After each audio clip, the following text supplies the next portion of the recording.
जहां मैं साधना करता वहां से लगभग 100 मीटर नर्मदा जी हैं, नीचे ऐसे उतर के पहाड़ से नीचे उतरना पड़ता। तो वो हमसे बोले कि नर्मदा जी से जल लेके आओ। गर्मी का समय, मैंने कहा मैं नहीं जाने वाला, पैदल कौन जाएगा उधर भागते दौड़ते। बोले चले जाओ।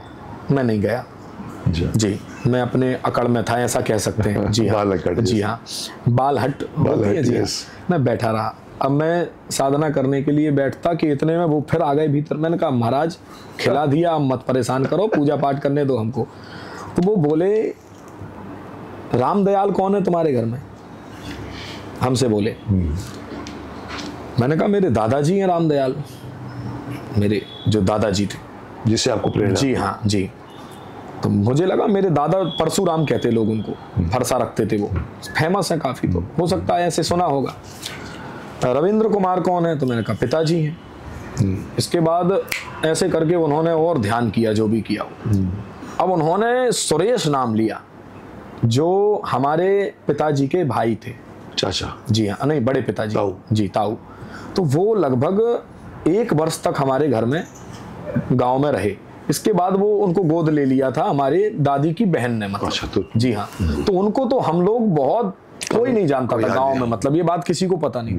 पर जब उन्होंने ये बात बताई तो मैंने कहा कुछ तो इसमें है, कुछ तो ज्ञान है जी। और इसके बाद तो उन्होंने मेरा मंत्र लिख दिया, मैं जो जाप कर रहा था, ये जाप कर रहे हो, ये त्रुटि कर रहे हो, ऐसे करके जाप करो तो इससे ऐसा ऐसा होगा। उनको ये पता, पूरी बात उन्होंने बता दी। जबकि मंत्र तो माला के भीतर है, मैं तो मौन होके बोल रहा हूँ, कोई को पता ही नहीं चलना चाहिए जी। इतना बड़ा मंत्र हो, मतलब 1 पेज का मंत्र उन्होंने लिख दिया। तब मुझे समझ में आ गया कि ये कोई साधारण नहीं है, सिद्ध पुरुष। जी हाँ, सिद्ध पुरुष है। मैंने उनके चरणों में फिर प्रणाम किया और एकदम मैं शांत हो गया। अब उन्होंने बताया, उन्होंने कहा आज से 14वें दिन आपको सिद्धि प्राप्त हो जाएगी, जो आप कर रहे हैं, शक्ति चेतना आएगी, निखर जाओगे, बिखरना नहीं, और अपने हनुमान जी के, भगवती के चरणों को नहीं छोड़ना, उन्होंने हमसे कहा। तो मैंने उनकी बात पर भरोसा किया। बहुत बड़ा संकट आएगा, ये तो वो बोले मुझसे, बहुत बड़ा संकट आएगा, हनुमान जी के चरणों को नहीं छोड़ना, अब निखरने का समय आ गया है, लेकिन बिखरना मत। क्या बात जी। अब मैं आपको बताऊं, मैं जिस जगह पर रहता था उनको तो मैंने प्रणाम किया, और अब मेरी श्रद्धा तो उनमें जाग गई।